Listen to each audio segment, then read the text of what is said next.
How's it going, everybody? Welcome back to Mojo Group. Mike here. Such a gorgeous day out here to fly. But before I go flying, I want to talk to you about 10 things that I hate about this airplane. Stay tuned. For those of you who are new to the channel, welcome. My name is Mike, and in front of me here is my Sling TSi. This is a 2-year-old airplane, 2020 model, fully loaded. And I've put over 300 hours in this plane, if you can believe that. And in those 300 hours, there's been some things that are just like, I could have done better, or perhaps the design of the plane is better. I don't want to sound like I'm complaining with this video, but really it's more of an educated video for anyone who's considering a Sling TSi. So I made a list of 10 things that can be a lot better in this airplane. And I'm gonna start from up here. So guys, the first thing that I can do without with this airplane is this wheel pant here. So you can see I have a tow bar, but this is no ordinary tow bar. For all Sling TSIs, the hole for the, let me get to it, the hole for this tow bar is very tiny. So what you need is a very special tow bar to use for your Sling TSI. It's not standard compared to other conventional planes because the hole is so tiny. You need to get a special tow bar for your Sling TSI. So that's one of the things that could probably be better, or that I would change about this airplane. Now let's move inside of the airplane. As a matter of fact, I'll go from this side. Number 2 that I dislike, because I think that the word hate sounds too harsh, but another thing I dislike about this airplane are the seats. Not the actual seats, but the mechanism on the seat. So these are very comfortable seats, by the way, but the way you scroll these seats back and forth can be a headache. It can be tasking. All right, so let me show you. So for any of the seats in the front, you see these mechanism here. You have that on each side. And then in order to pull this seat forward or backwards, you have that right there that you need to grab and pull, except it's not always working the right way. And if I wanted to get in the back seat, for example, and I need to move this seat forward, guess what? This is what I would have to do. Okay, watch me. I would have to basically pull this up, right, and make sure it's bent. And I have to do the same thing on each side. Pull it up, bend it, and that's the only way I can then push forward like this, and then pull or push the seat forward or backwards. Now you see the scroll back there. Again, it can be daunting if you do it all the time. Now generally speaking, if it's one or two of you that flies the same plane all the time, then you just leave the setting as is. But when you're carrying passengers, you're gonna have to do this. But here's the good news about this problem. It's actually been fixed. So I fly the first generation Sling TSi, which has these standard. But the newer models, if you were to buy a Sling or build a Sling TSi today, you get something much better where that's automated in a way. So the seat mechanism has been changed, and all you'd have to do is just basically use your hand to push your seat forward or straighten it back, and it will scroll very easily. One of my buddies' plane, Max's plane, has that. So he has the Gen 2. So I have one of the original models of this airplane, and instead of having a nice scrolling seat bar, that's what I have. Now let's move to number 3. The third thing I don't like about this airplane, you probably heard it. If you heard a click in the back of the dash here, that's the third thing I don't like about this airplane.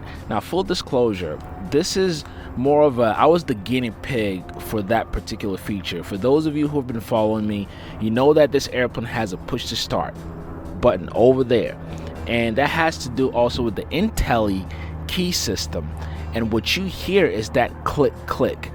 That click sound really is the remote, which is in my pocket. I have a key fob in my pocket, and every time I move towards this airplane, that click actuates whatever electricity or power that needs to, one, power up the push to start, also power up the cabin light. Right now, that cabin light is turned off, but at night it's really nice. Whenever you walk up to the plane, that click again actuates the system, and your plane just lights up from the inside, which is pretty cool.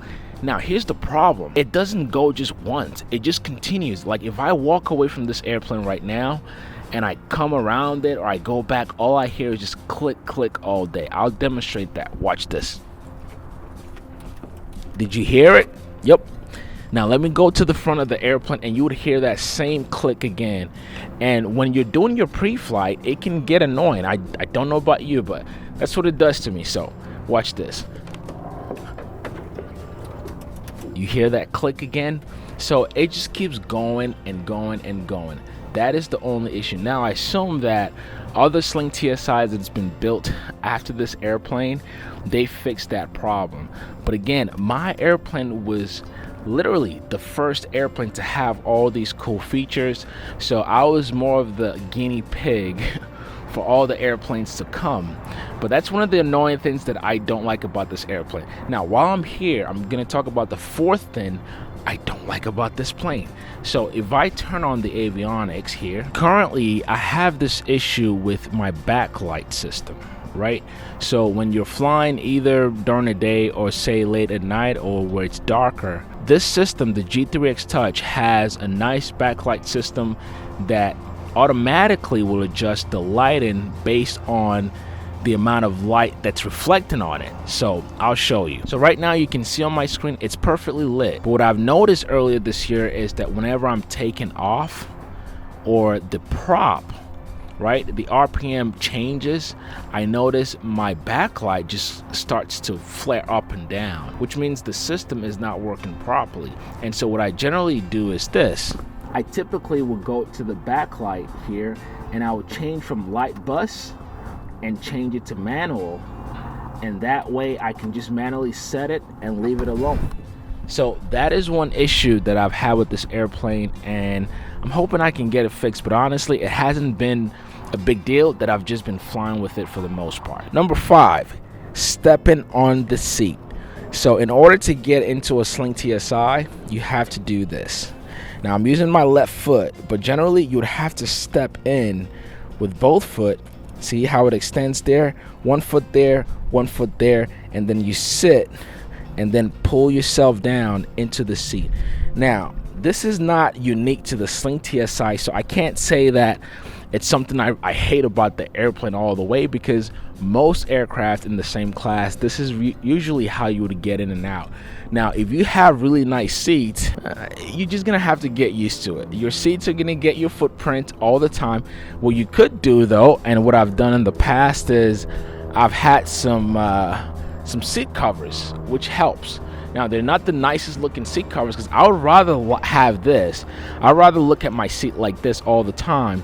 But with the seat covers, it basically helps you cover, at least maintain the lifespan of your seat. But generally speaking, to get in and out of the airplane, you have to step in and step down. Number 6, while I'm here, are these window guards. So you can see there's a rubber guard that flows around the door opening here during the winter. Now this has been redone over, but the first initial one I had, they were so thin that when you fly in cold weather, you would have cool air, too much cold air come into the cockpit, and that is not comfortable at all. Okay, so, and here's the thing, this is just nitpicky stuff. Obviously it's changeable, and right now what I'm actually planning to do is just change to bigger rubber guards. So all through this, for both doors, we're going to change this, since we're pretty much approaching winter right now, and if I'm flying, I don't want any cold air to come in. But for the most part, the last 2 years, that's sort of what I had to deal with. So I would say for anyone building a Sling TSi right now, you probably want to do this from the get-go while you're building it. Again, it's a very easy replacement. Just get thicker rubber guards and you should be fine. And these parts can be found just from your cars, so it's not like some unique or scarce item that you wouldn't be able to buy. Now let's step down and I'll show you the 7th thing I hate about this airplane. See those wheel pants here? I had such a big problem with the original brakes that came with this airplane. So I've had to change the brakes twice in this airplane, because what I noticed initially is that the original brakes, mainly housed here, they weren't latching. So for example, whenever I'm doing my run up, I would have to actuate the brakes multiple times so the airplane is not moving. Now here's the thing, what I realized though was that the problem was not the brakes at all. Okay, so I want you to pay attention to this if you are building a Sling TSi. Okay, what I realized was that the brakes were just fine. It was just how it was installed in the beginning that was causing those problems. So the original brakes on this airplane are actually fine. Just make sure that they're installed properly, and if you want larger brakes, you can go with the Matco like I did before. So there you have it. The brakes are number 7. Now let's go to number 8 thing that I hate about this airplane. Honestly guys, I can't find it. I'm sorry. I did try to get up to 10, but these are really just complaints. I can't find anything else I hate about the airplane. And to be frank, all these things that are mentioned are just nitpicky stuff. The airplane is so much more valuable to me than all these little things. But I'm really making this video for someone who is considering building this airplane. The good news is that all the things that are mentioned, they can be fixed. They're not like hardcore into the design, and it won't cost you anything to actually fix them.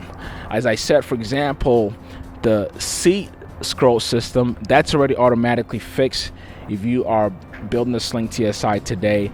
The brakes, as long as they're installed properly, you should have no problem with that. Also, even the backlight issue that I was having, that is just a matter of proper installation.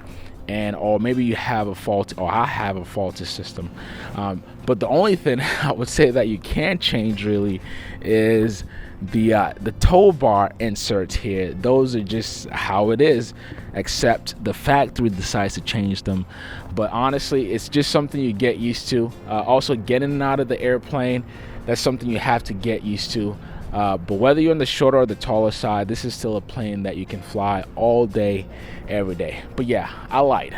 I can only count up to 7, but these are 7 things that I hate about the airplane, well, really that I dislike and I would like to change. But altogether, I love this plane. It's given me so much freedom and added so much value to everything that I do that I can't really complain. So all these things that I mentioned, as I said, you can actually change them. All right, so that is my spiel for today. I hope you guys enjoyed the video. If you have any questions about the make, build, or flying capabilities of this airplane, just leave in the comments below and I'll be sure to answer it best as I can. Thank you all so much for watching. Again, my name is Mike. Make sure you give this video a thumbs up. Also, hit the subscribe button and the notification bell if this is your first time, and considering becoming a paid member. I really appreciate all the support, guys. Thanks so much, and I will catch you on the next video. Peace.